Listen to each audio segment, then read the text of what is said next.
Fourth and Four podcast, sponsored by Inside the Leather Custom Putter Covers. Search Inside the Leather, shop on Etsy. Use promo code podcast at checkout to save 20% on your purchase. I'm Donald Lawrence. Our guest today is David Vogt, defensive coordinator of Legend High School in Southeast Denver. He's our first out-of-state guest, but he has strong Texas ties. He is also a state championship winning head coach, winning the Colorado Class 3A state championship with Durango High School in 2020. Welcome to the podcast, Coach. Man, thank you, Coach. Today I binge watched about 5 or 6 of your episodes, and man, it sure is a pleasure to be on here with such talented people. So I'm really excited. Thanks for having me. Well, I know you as a hard-hitting safety from your playing days for the New Braunfels Unicorns and then the TLU Bulldogs. Who are your top three safeties of all time? Probably number one, got to stay in the Colorado with a Steve Atwater. And then probably number two, Ed Reed. And then back to Colorado again for the last of his years, John Lynch. Man, I just love those guys. They're just hard-nosed football players. You know, a lot of their hits now would be illegal, but, you know, that's what I grew up. My dad teaching me how to play football, just – hit as hard as you can. So that's what those guys would do. So, man, those are great choices. And me and a friend of yours, Coach Robbins, we actually get in arguments over this because I always got to put Merton Hanks in there because he would do the neck thing like that. So I always put Merton Hanks in there, and he says I'm crazy. But those are probably the top three right there. You hit the nail on the head. You grew up in Texas as a coach's kid. What was it like growing up connected to high school football? And take us through your playing career through New Braunfels and TLU. Yeah, it's always great to, get out of school and then go to football practice. And as a little kid, I was just jumping on pads. And it was always just a warm, welcoming place to be. The football players were always really nice to me, throwing balls and doing that stuff and make me feel part of the team. I had an older brother who went to a state semifinals in high school, and I was the ball boy for him. And their quarterback was actually Cliff Kingsbury. And so it was great being on the sideline doing that and just growing up around football. Playing career, played at New Braunfels High School. And then from there I went to TLU. Had a great career, met all you guys, some great friends, man. Wouldn't have changed anything else. Sometimes I kind of wish I would have gone to a big D1 school and just tried to walk on and play special teams. But, man, the memories of actually playing and hanging out with friends in the dorms and all the fun stuff we got into was priceless, man. So I really cherish that. And then coaching career. No, let's take her back for a second. Let's talk about New Braunfels time. Who was your biggest rival? What was your biggest game? The game you got up for? Smithson Valley. So they were the team that we just couldn't beat. But my senior year, funny story. My senior year, I was diving and tackling their stud running back out of bounds, and one of my linebackers landed on top of me and broke my wrist. And it was early in the first quarter, and I went and got it casted up, and I came back in the third quarter, started playing, and we were down by one touchdown, and they ran to my left. And I hit the guy as hard as I could, but my wrist was broken on that side. So that was the same as I missed one tackle in high school, and it was that one because they went to my broken arm side. But no, Smithson Valley was they were really good. Coach Hill did a great job coaching those guys. But my senior year, we ended up going 3 rounds deep. But, those relationships in high school is like nothing else. I mean, you just want to play for your brother. And that was one of the saddest moments of my life is walking off that field at the end of the game, knowing that, we weren't going to be together anymore. So, I mean, that's what kickstarted my coaching career is I wanted to have that feeling and make sure kids didn't have to have that feeling going on. So, that's one of the things that I talk about a lot with our guys is I want you to play your best game, your last game, whatever that last game is. That's the best you can play 4 years through the program, really 6 or 7 if you count junior high. And everything that you've done for 7 years and you just got beat, man. You didn't lose it, you got beat. So I think that's a great point. You played with a broken wrist. Talk to me about like, so you're kind of the, that old school mentality, right? That Ronnie Lott, I'm gonna cut off the finger. What does toughness mean to you? It was just about not letting my teammates down. I wanted to get back in there just to help them out because those were my boys. You live and die with those guys. You put all the sweat through all the boot camps, and Texas football is year round, and they're pushing you to your absolute limits. And you don't want to go out like that. And you got to do everything you can to support your brother out there. And I mean, it's like war. So Absolutely. What went into your decision to go to TLU? I knew it was right down the street, but what else went into it? And then, what was your experience like there? it was just the recruiting. They came in and it was new coaching staff, and the idea of playing right away and being recruited by this head coach, and he wanted to change things, and to be part of that change was really enticing. Um, and then the playing career was great. My first year, played a lot, um, got burnt a lot. It's a different level, man, playing from high school and then starting as a freshman at college. But you learn a lot of lessons out there, and being at TLU, you're kind of a coach out there on the field as well. So it was really a fun experience to have, all my best friends out there playing together in college and learning the system. And that's the biggest thing I got from college is, we played that 4-2-5 TCU system. And, after, 4 years and then another year coaching at TLU afterwards, I just got ingrained that 4-2-5 system. And then once I graduated, I had something in mind, a game plan that I wanted to pursue. So that was the best experience.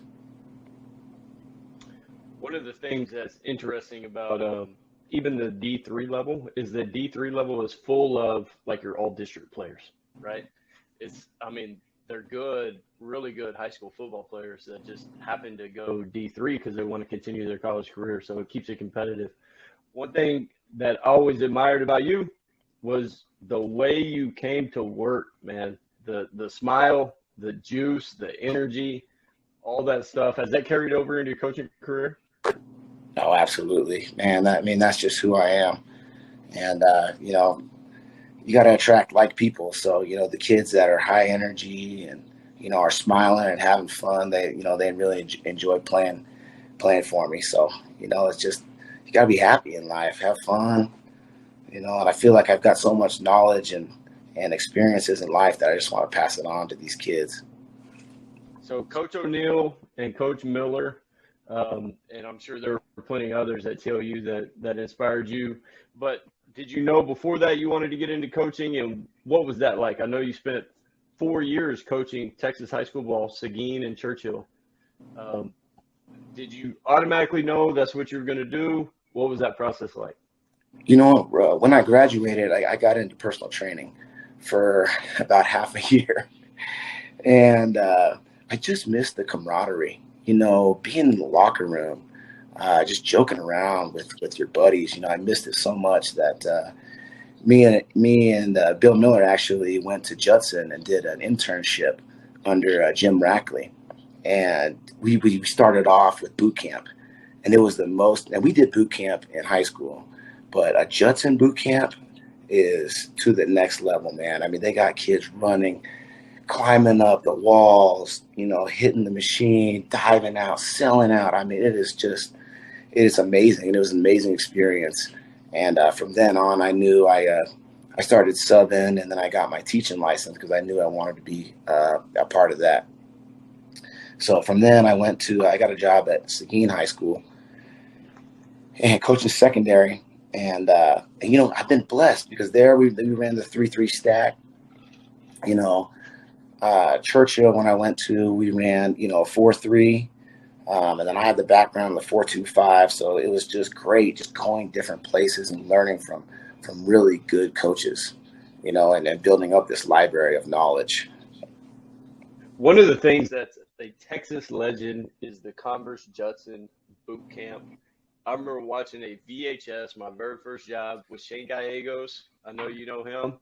We're down in Brownsville, Porter High School, and we're watching this VHS tape of Judson boot camp. Can you go through it a little bit more in depth of what you witnessed with Coach Rackley there at Converse Judson? Oh, Coach, I mean, to start the day, Coach Rackley would get up there and he would just have the most amazing speech. And then through there, guys were ready to run through a wall. I mean, they were just ready to go crazy. And then all the coaches are just encouraging so much. That's the biggest thing that I got from it is just the encouragement that they would do. And then it trickled down to the kids. And then the kids would start to encourage them. And then you see normal kids rise to, this high level of the leaders, and it's just a great example of the coaches being leaders and then the kids buying off of that. And then it's just, the energy is just explosive, and if you carry that energy onto the football field, you're going to make a lot of plays and you're going to have a lot of hard hits. So what are the different segments? I know it's mat drills, command weight, jump ropes. What else were they doing? And jump ropes, command ropes. Yep. Those are the three. Those are the three. Now in Durango, I did, we can get to that later, but we also did speed ladder and mini hurdles. And so if you hit a mini hurdle or speed ladder, then you'd have to go back or drop down. Right on. So, yeah. What was Rackley's role in that? Oh, he was so he would always do a speech, a pre-day speech, and then he would just go from station to station, and he was looking for the black shirts, which is the hardest working person in each group. And at the end of the day, he would award those, and man, people would kill for those because it's just that everybody respects that coaching staff so much that everybody wanted to earn that black shirt after each day, and it just really just drove everybody. So that's all. That's really cool. And it was really cool seeing it on a VHS, and it was really cool trying to watch a VHS and then work with a staff who had never done it to try to implement it. So it was really good for me as a young coach. Yeah, no, you're going to learn. Yeah, and it just brings the life lessons out of everybody. That's why the military uses a boot camp, because it puts these kids in these situations that, they're going to quit or they're going to lean on their brother and they're going to rise to the occasion, and the first couple of days they quit, but then they learn that they can trust each other and keep going.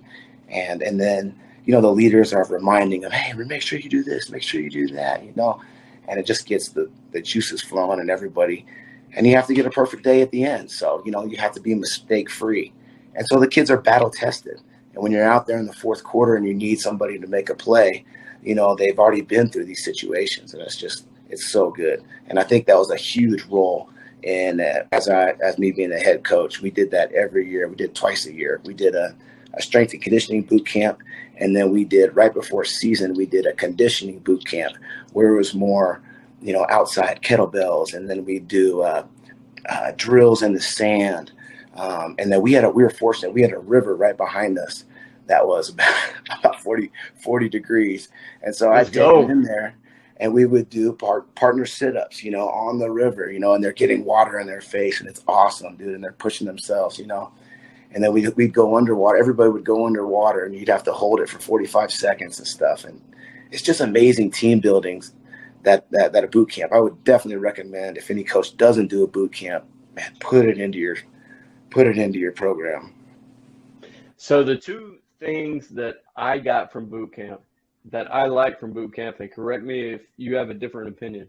Number one, we're going to start the offseason off accomplishing something that's difficult as a team, because this is our new team, right? And we're going to do it together and we're going to accomplish it. Number two is, I think there's a misconception. Some places I've been want the boot camp to be extremely rigid and extremely silent. I don't think that's the purpose. I think it is at first as you're learning the procedures, but once the procedures are learned, you want them communicating and encouraging.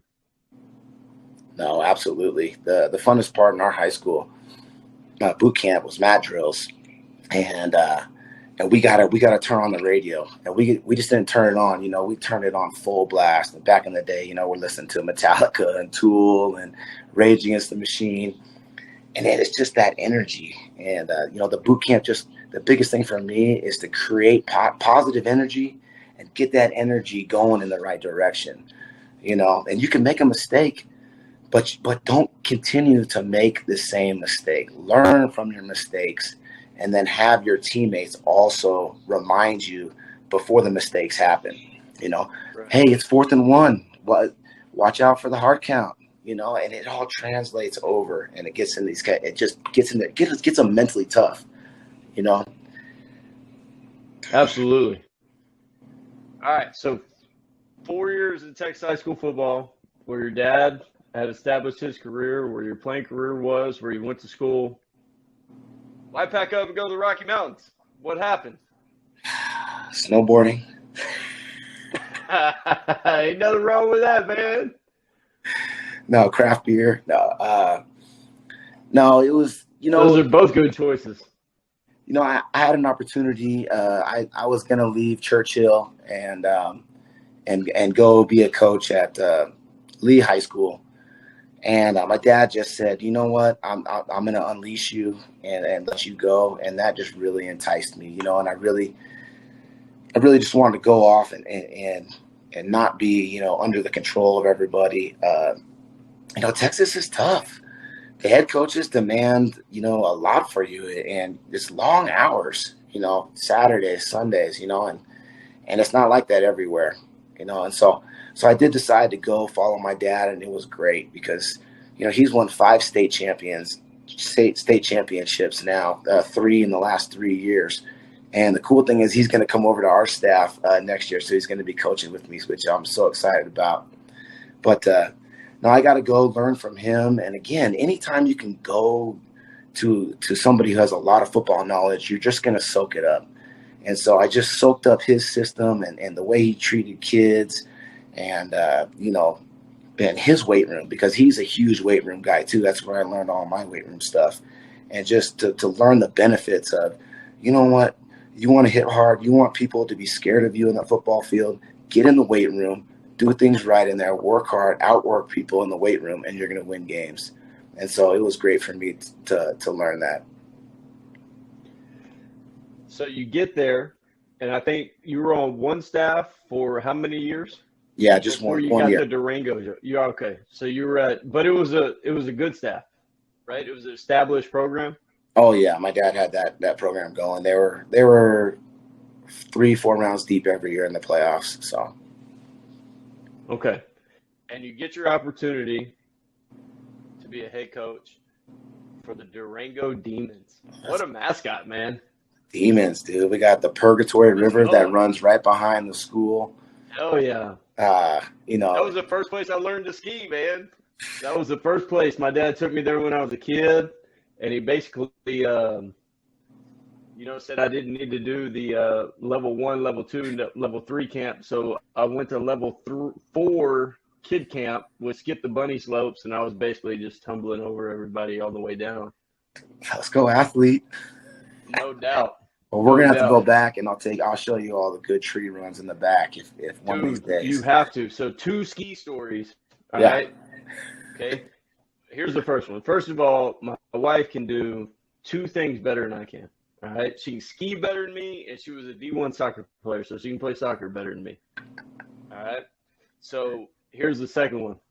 We go skiing right before COVID. So this is our anniversary is February 28th. So this is February 28th, 2020. She surprises me with the ski vacation. We go to Colorado, and we're on the first run. We're skiing Thursday through Saturday, right? So I go to school in the morning. We fly out. We end up getting there and get a run in the evening. First run. And I'm like, dude, I got this. We had just gone skiing the year before. I was flying down, whatever. I was almost getting her. Dude, we go down, and I freaking wipe out. Spin on the ice. Spin. Hit a tree right here on my arm. Into the tree. Like, if it would have hit my head, I wasn't wearing a helmet, I would have died. Dude. So, and I'm snowboarding. at this time. My AirBuds fly out, the whole shebang. So I try to get up. I try to get up, down, and she's panicking. Dude, I got to go down on the back of the little sled, dude. I go down. We go all the way down. I go down. They're like, man, you got to go to the hospital. I'm like, all right, whatever. But I'm not like, all right, whatever. Like, dude, I'm like worried. Like, I think there's internal bleeding. Oh, no. So I ended up breaking like 4 of my ribs and 3 of my vertebrae. Coach. I can't move. This is ski 1. This is Thursday. So they end up, we got to get an Uber back. The Uber driver's got to like carry me into the room. I'm on all this Oxycontin like the whole trip, like our romantic anniversary weekend. I ruined by wiping out on the mountain. What mountain were you guys at? Man, I think we were Breckenridge. Okay. I think it was Breckenridge. And so anyway, we get Breckenridge doesn't have a hospital, so I get the bill. The bill was $36,000. Dude, they had to do a CT scan. Thank goodness my insurance and everything kicked in. But it was like I ruined the trip. You have to pick up a JV girls soccer stipend to help pay that, dude. Dude, no doubt, dude. Like, I'm laid up in the room. My wife's like, well, I was like, dude, you go skiing. Because that's like her favorite thing. I was like, go skiing. Don't worry about me. Because I couldn't move like the first day. I didn't think I was going to make it on the plane. But here's a tip. If you're traveling, say you're in Mobile, when you go to the airport, they put you in a wheelchair. They put you straight to the line, dude, right in the front seat. Embarrassing. And then right after that, COVID, dude. Which was actually a blessing in disguise because I couldn't move. Yeah. You know? So we had COVID, and I was able to recover from my ski accident. But no, I'm going to take you up on that, dude. I want to come up there and ski. Oh, for sure. All right, so let's go to the Durango Demons, man. 8 years, head coach. Heartbreak along the way, but you won it all in 2020. A 21-14 win over Roosevelt. What'd you learn about leading a program through the almost phase, right? The losing in the quarterfinal phase to winning it all in 2020. Yeah, first thing, just going in, I wanted to establish, a winning culture. And, the kids are hungry. The kids are always hungry, and they just need somebody to lead them in the right direction. So first year we made the playoffs, lost in the first round. Kids continue to work hard off season. And me, I think it's all the weight room. It's all the off season. And a lot of times people will just get into this bodybuilding type of thing, which isn't good for athletes. In my program, I've taken out back squats because of the risk to reward ratio. We're doing a lot of explosive single leg lifting. We're pushing a lot of sleds. We're doing a lot of kettlebell swings and dumbbell snatches, just really explosive movements to make you a better athlete. And when I started getting kids to hang clean 300 pounds and getting running backs at like 165 to do that, that's when I knew that we were going to be really good. And so by year 3, we had made the playoffs every year. Year 4, we missed the playoffs. That's the only year I didn't make the playoffs as a coach. And then from there on, we just had this winning culture to where when we stepped out there on the field, the other team knew that they were going to get hit. Our goal on defense was to knock out quarterbacks because usually your second string quarterback, is not going to be very good, and then we could focus on stopping the run. So, early in the game, I tell the kids, you know what, let's hit that quarterback. Let's take shots, and just develop this attitude, that we want to hit people. We want to knock piles over, and me being defensive minded, it transferred over to offense. And, on offensively, we wanted to be fast. We wanted to throw RPOs. We wanted to get big blocks, big hits. And so what I did was I did a sticker reward system for the kids. I think this really helped. And if you scored a touchdown, you got a sticker here. And defense, if you got so many tackles, you got a sticker, stuff like that. But the biggest thing was the skull and crossbones. And that was if you absolutely declated somebody, you got a skull and crossbones. And all the kids put the regular stickers on the back. But if they ever got a skull and crossbones, and it's hard to get, they put them right on the front of their helmets. And the kids just wanted to get these stickers so bad. And so you have just regular kids running down on kickoffs and selling out and just leaving their feet and hitting guys, and then they come to the side like, Coach, that's a crossbones, just being excited about making those big plays. And so that was a huge part of the program. And just finding fun ways for kids to push themselves to get to the limits. I mean, in Durango, there's a bunch of hiking trails, and we live in the mountains. So in the summer, I would take the kids, and we'd go on a mountain hike, and we would do an Indian run where the back guy would have to be running. Remember, we're going up the mountain here, so everybody's walking, and the back guy has to run up these trails. And we're doing that and just pushing them to their limits. And then we'd get to the top of the mountain, and we'd look over the top, and I'd take the seniors over, and I'd say, look, guys, it was hard to get up here, but look at what we've done. Look at where we're at. Just for them to see the big picture, and then we would do, along with boot camp, we would do these hill sprints to where it was up a mini ski hill. So in the town, they had a mini ski hill, and we'd get the boys, and we would run it 8 times, back and forth. And one time we were running it, and a kid stepped into a wasp nest, and all these wasps came up and started stinging the kids. And, agility station. And I told him, push through, come on, push through, And one kid was allergic and had to go down and get an EpiPen shot in his leg. But, everybody else pushed through okay. Nobody died. But, it's just about just pushing these kids to their max. And just being a young head coach, I just did what I thought would be fun. And that's what I want to really encourage all these other coaches out here, no matter if it's a head wrestling job or anything. Man, just get the opportunity to be a head coach, because then it's your ideas and it's a lot fun. It's a lot funner. Coordinators are fun, but when you're in charge of everything, it's really fun. One of the things that's interesting is you talking about the skull and crossbone stickers, right?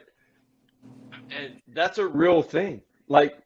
And I know this is probably outdated, but people would sit there for hours trying to get 3 stars on Angry Birds instead of 2.5.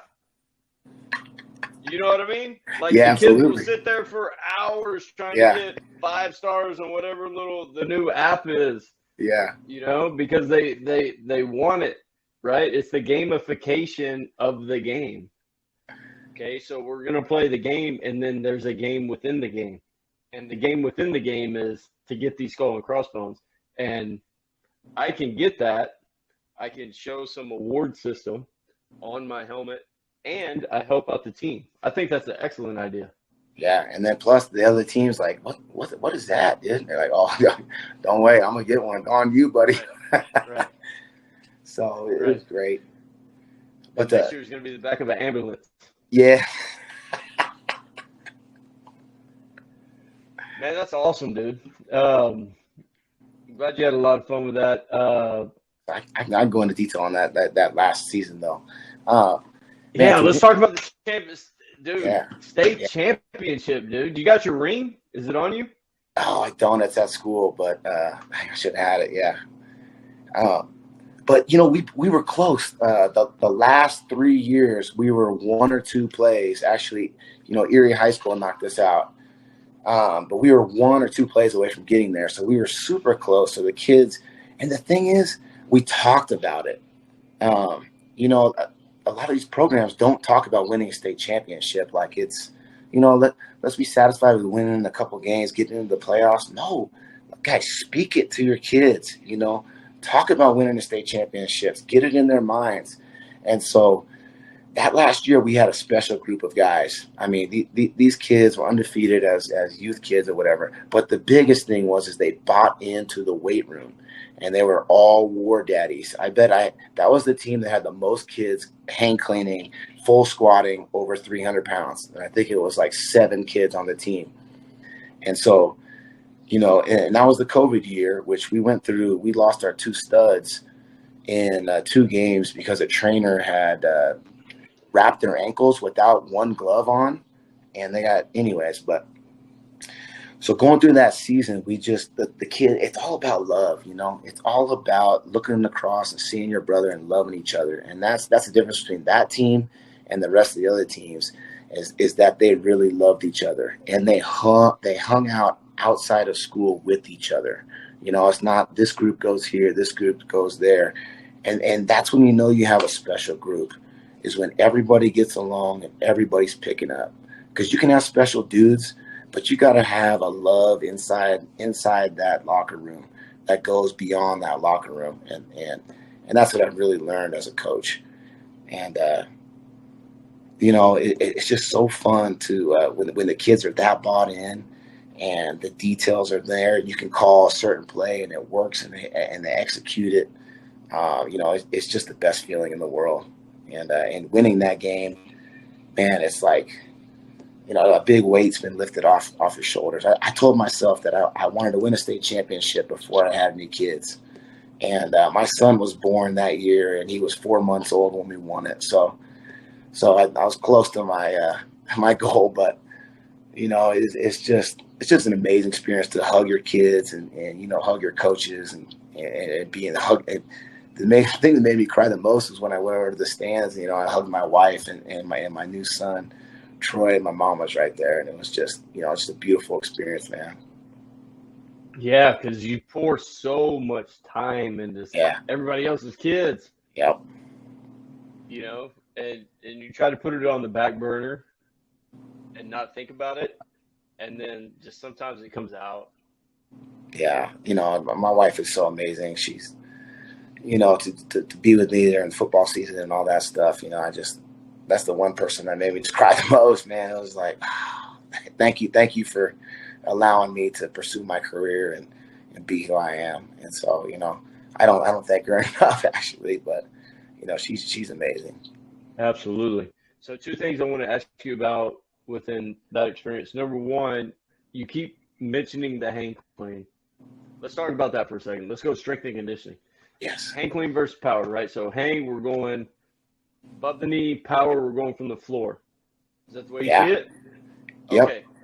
Because I'm a hang clean guy. Because I believe in the mass type of acceleration from point A to point B, and I'm not pulling from the floor, which means, like, if I was at a red light in a car and I had a slow start and then I go, like, I want to, boom, I want to go.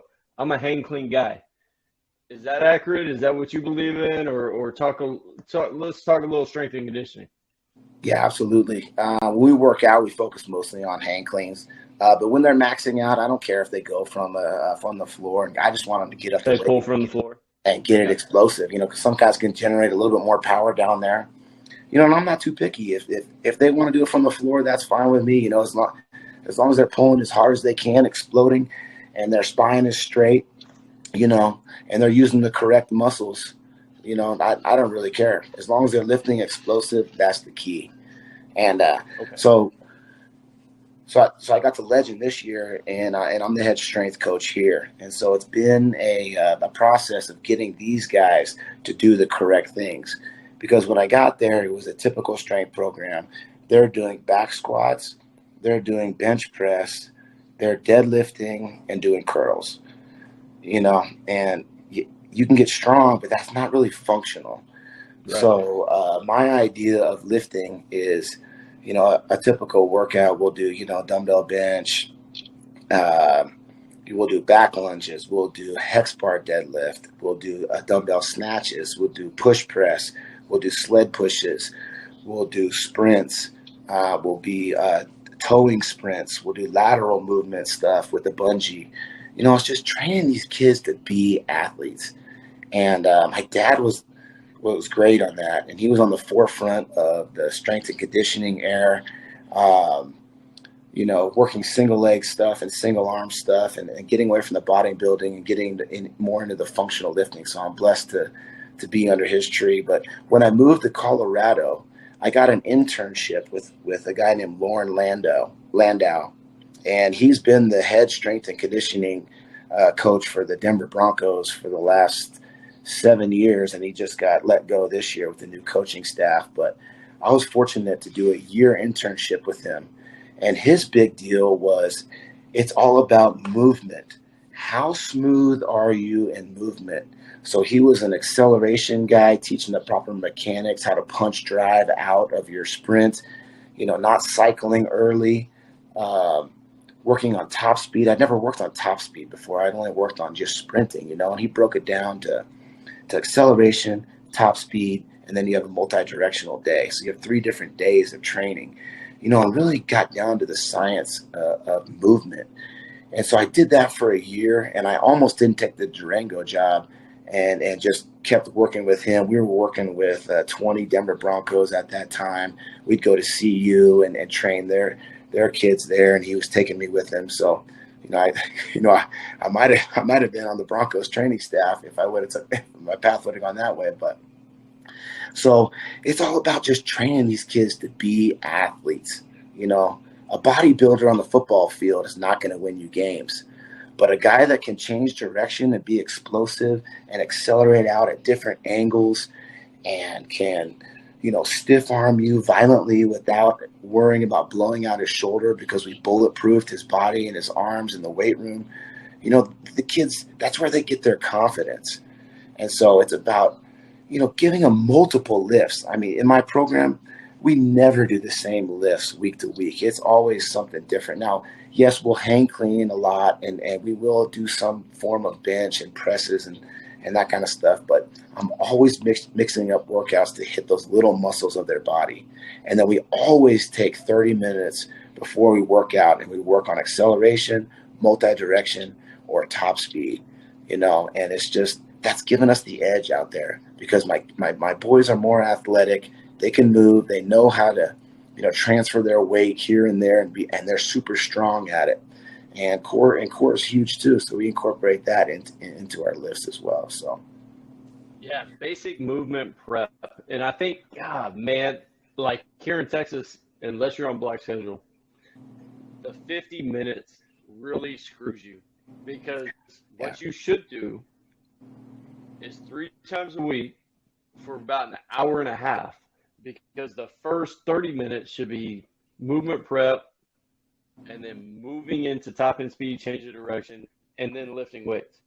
Yep. And I think, dude, just people, you get into lifting 5 times a week, 4 times a week, right? Every time you lift, you're actually breaking down your muscles. You're destroying your muscles, right? You got to give them time to grow through nutrients, through food, through sleep, through rest. And if you do that 5 times a week, you're actually hurting yourself. Yeah. So Wednesday is our off day, and not an off day, but we'll focus more on movement stuff, and we'll foam roll that day and take them through a longer dynamic warm up. But the other thing is that in Durango, I'm not the head coach here anymore, so I don't make all the decisions. But in Durango, we would have muscle milks after every workout, so the kids are getting that nutrition.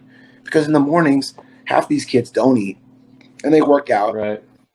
And then they either go to the gas station or they're not eating till lunch again. Which, after you work out, you have that 45-minute window where you have to supply yourself with that protein. And so we were doing all the little things right. I was giving them the nutrition. We were lifting correctly. We were recovering correctly. And another good thing that we did at Durango was we did a pre-game pump. So an hour and a half before the game, we would go into the weight room and they would do 2 sets of 3 on hang clean. They would do 2 sets of 5 on bench press. They'd do 2 sets of 5 on pull-ups. And it was just a pump. To fire up central nervous system. Yeah. But that's where we were comfortable at. And that's where we had put all of our time in. And so I'd always give them a great speech at the end and tell them, you know what? They are going to feel us today. They're going to feel us because of the work that we put in the weight room. And that always fired the guys up. And I always thought that was a really good thing to do. So I think that's becoming the NCAA model. So I think the NCAA model is becoming the 48 hours before, the no sweat, and then as you approach the game within 24 hours, you want to fire up that central nervous system, top in adjustments, sights, moving on and off the field. Yeah, I mean, you're loading every muscle in the body and getting it ready to go. So, yeah, absolutely. So you hit on this a little bit earlier. Maybe you have something else in mind, but what part of your off-season program is most important to your in-season success? It's just making sure that your periodization is really good. You got to start off building the guy's mass first. You got to get the size. You got to do the high reps first, and then you got to cycle it down and work it down and get them strong. And while you're doing that process, you just really have to make sure that you're keeping them explosive while you're doing that. So we're always doing explosive stuff in between that process. So that's kind of the formula that I do. We do that for about 12 weeks after the off season, and then we get into a straight strength phase, which takes us into the summer, the last 2 months of the summer, and then of school year, and then into summer, where it's all low reps and we're getting super strong because you want the confidence. 95%. Oh yeah, and then we're doing sets of 85 for 4, a set of 90 for 2, and then you do a set of as many as possible at 90%, and then you have somebody over there just spotting them and helping them get 7 to 8 reps, and their confidence is like, oh man, I can get this, and they go on the field and they're just so confident, and they just hit people, and that's the defense coming out. But right, that's what it's all about. That's the name of the game. You got to hit people. Making music. Yeah. What position are you coaching right now? So I'm coaching the secondary right now. So that's safeties and corners? Yep, safeties and corners, and then I have one assistant that helps me and breaks off with the safeties as I teach the corners sometimes for. Okay. So what is a simple yet effective coaching method or coaching point you use in your position group? It's about teaching these DBs how to get into the perfect position. Man, too many times the receivers are getting into people's cushions, which your cushion should be 3 to 4 yards, depending on how fast that receiver is. And it's about turning early and staying over the top. In defense, you don't want to give up any cheap touchdowns. So the most important thing is no big plays. So my corners and safeties have to learn how to turn. We call the 3 drills we do every day is cushion drill. So my DBs are going to start at 7 yards. The receivers sprint off full speed and try to run past them, and my DBs have to backpedal. And once they get in their cushion, they have to turn, and then they have to intercept half their body with my body, so they have to run into me. So even if I'm a slower corner, you're still going to have to run through me before you get to where you want to go. And the good corners can understand that. And that's kind of the key to playing man coverage, I think, is being able to stay over the top, turn your hips, and force them into you so then you control the speed of where the receiver's going. So we do a cushion drill, and then we do a perfect position drill to where we start where they're 3 yards apart, and they're already in our cushion, so we have to turn right away. And then you have to fit up on that person and put your hip on them to make sure they run into you and you slow them down. And then the last drill is out of phase drill. So say you didn't turn early enough and the DB's already passed you. So the golden rule is never turn your head back and look for the ball, because where your head goes is where your body's going to go, and you're going to slow down. As you look for that ball, the receiver's going to gain on you. Okay, and if it's a good throw, you're going to make the play. So I start them 2 yards behind the receiver, and then all they have to do is run. And then when I say ball, they have to reach up and play the hands, and just from those 3 drills, teaching kids how to stay over the top and not get beat deep, and how to play the ball when it's in the air have been the difference for us. And the other thing that I want to emphasize is tackling drills. This year in a new school, I only started doing tackling circuit once a week. We're trying to install and do all this stuff. And it got down to game 4, and we're still missing 10 to 11 tackles a game. So what we did was we installed tackling circuit above individual drills every day, 15 minutes every day. We did tackling circuit. And coach, we got better. And the circuit that we did is all the Pete Carroll stuff. I did a talk on it on Glacier. If I could send you the link, or you guys can email me if you guys want that. The hog tackling? Hawk tackling. We do tracking, compression drill, and then there's some other good stuff on block destruction too. But all the Pete Carroll stuff is really great, and it gives your kids confidence. And then, instead of tackling each other, we'd set up a big round dummy and just let them run into it full speed like they used to do in youth football. And they love that, coach. And then all of a sudden they're seeing that. We're seeing that on the field. A guy's running out of bounds, and all of a sudden, boom, a kid leaves his feet and just knocks his cleats off. But the thing that we did this year too is this is the first time I've ever done tackling circuit pregame. And other people were, looking at us like, this idiot or whatever. But, on Thursday, the kids got fired up doing tackling circuit and hitting this dummy full speed. So I was like, you know what? Let's do it pregame. And the kids started doing it. And they started hitting it hard. And that became our identity. And it went from 10 tackles to maybe one missed tackle by the time we just repped it. So, coaches, if you're missing tackles, tackling circuit every day, guys, and in the off season. Absolutely. All right, man. We didn't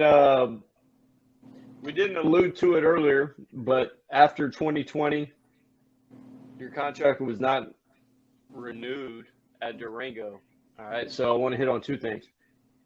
Anything you want to talk about in that situation, and then also what has been the most difficult decision in your coaching career, or is that the same thing? Yeah, after just giving my heart and soul to a program, it was a lot when I got a phone call and they said, we're going to go in a different direction, and they wouldn't give me a reason why. And I just want to give some advice out to the other head coaches out there. I was a young head coach. I had some coaches on my staff that weren't loyal, and I was trying to get rid of them, and I just didn't follow through. So, guys, if you're a head coach and there's people that aren't loyal to you, you have to get rid of them because they will sabotage the program. And I was young, and what's the funny saying? Football team, there's 60 kids out there, only 11 start. So right away you have, what is it? 49 parents that hate you. And then you get into your league awards, and there's only 5 all league players. So then, the other 6 don't like you there. And then only 1 kid gets a scholarship. So then the parents don't like you there. So after 8 years, it wears on. But I had great relationships with my kids. You have to be in a good situation to where the administration is on your side. In Durango, it's a ski town. It's football, wasn't necessarily super high on their priority list, even though we changed the culture of that school. We came in, we took the Texas mentality. The kids were saying, yes, sir. They were shaking my hand hard after every workout, looking me in the eye. I brought everything that I learned from Texas, and we ran the school, and the culture went on us.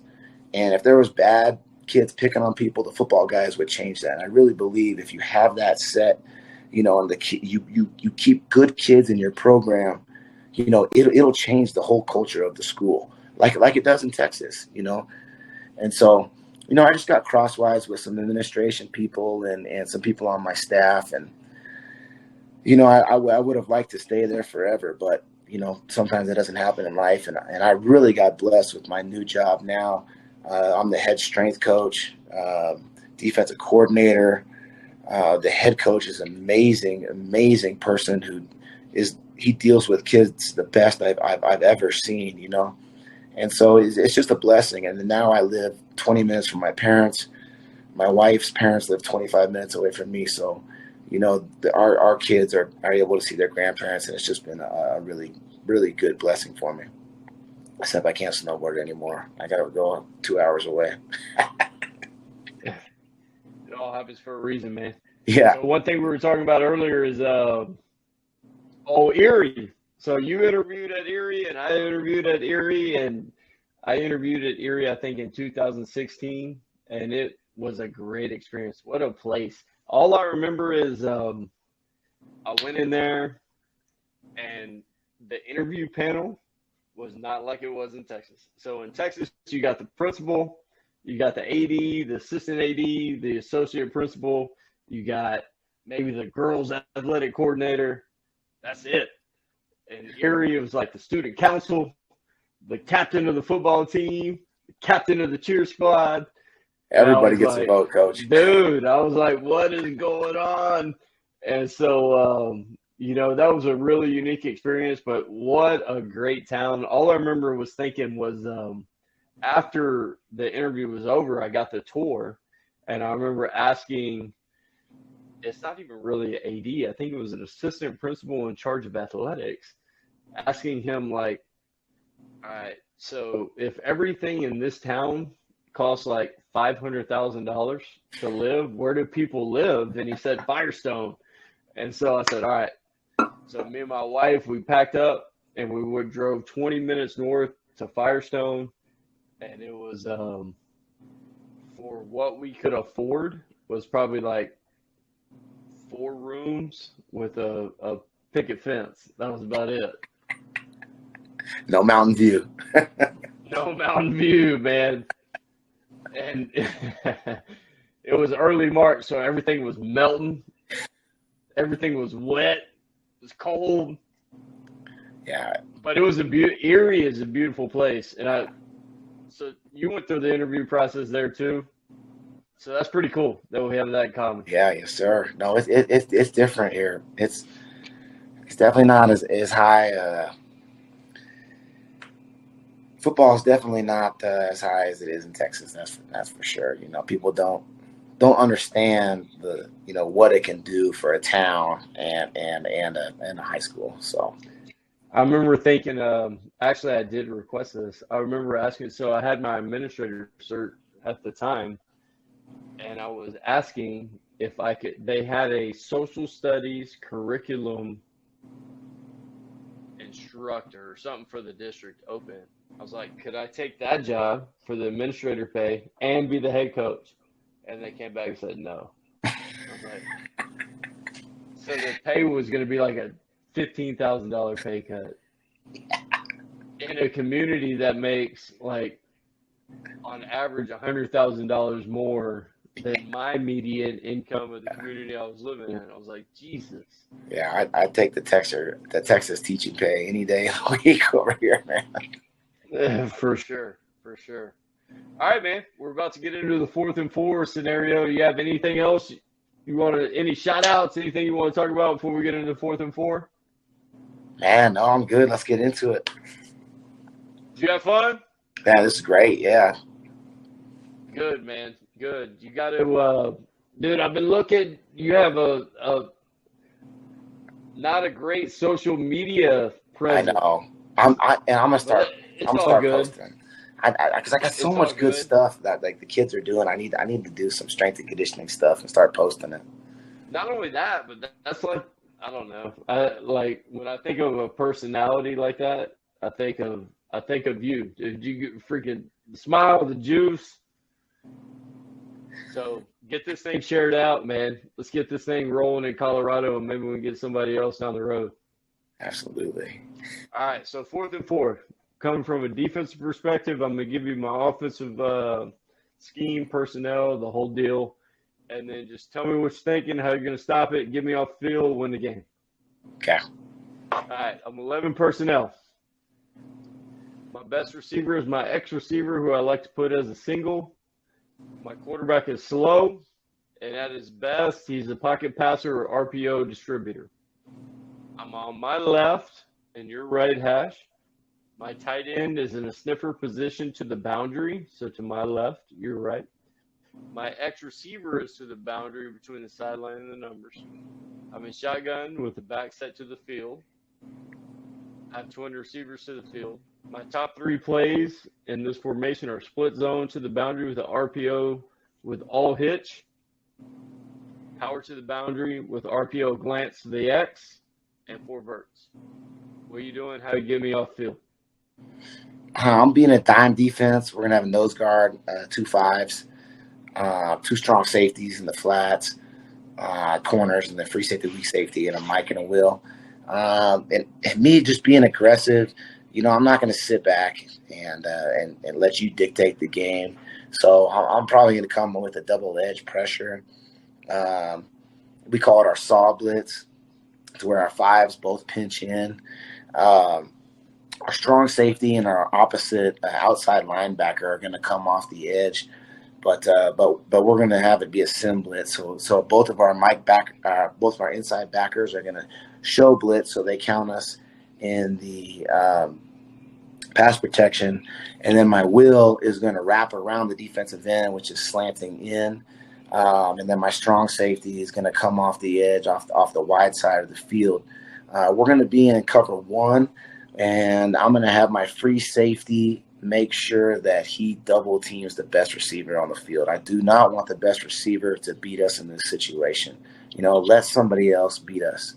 But the cool thing is that was my answer for that. But I've also been looking into playing cover 3 into that. So this offseason, we've been putting in all of our 5-man blitzes to cover 3 and trying to get rotations in there. Because usually I've just been a man blitzing coach, because I don't want any mistakes. I don't want any holes. As long as you teach good man coverage, I feel like they're not going to have time.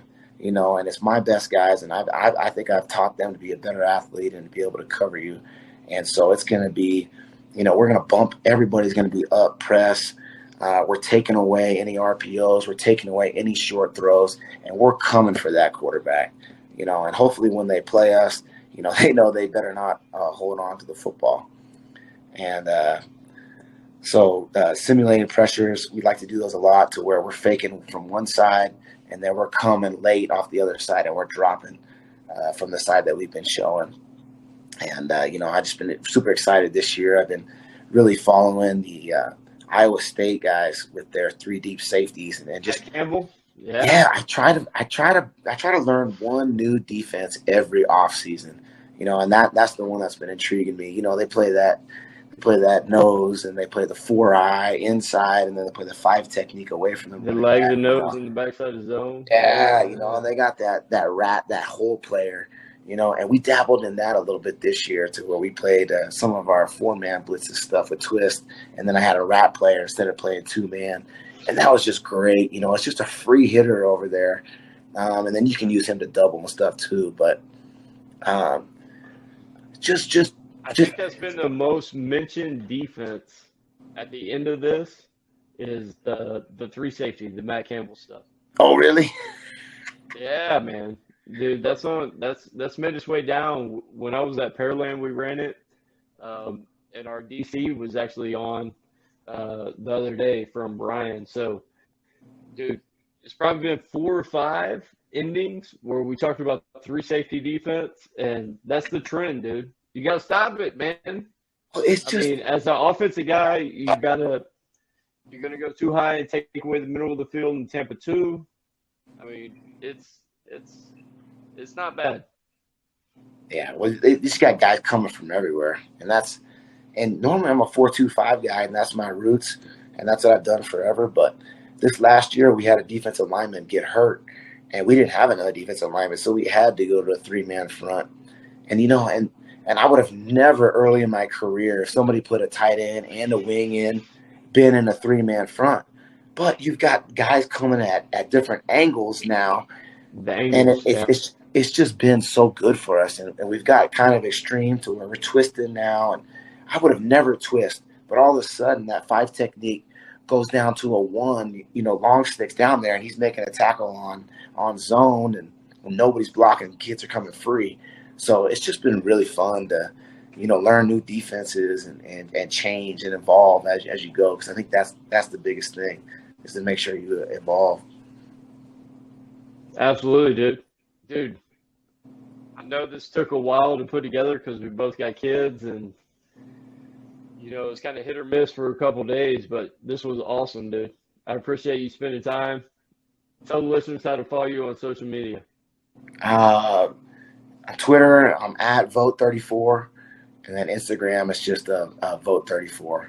And then if anybody wants to email me, it's just Vogt34@hotmail.com, and I can give you anything I have football wise or share huddle stuff. I just love talking ball, so sometimes me and Guy will get on the phone and it'll be 3 hours later we're talking a bunch of football. So absolutely, dude. And I appreciate you keeping it under control, because usually you're freaking hype, man. Dude, I was like worried about you freaking coming through my screen tonight.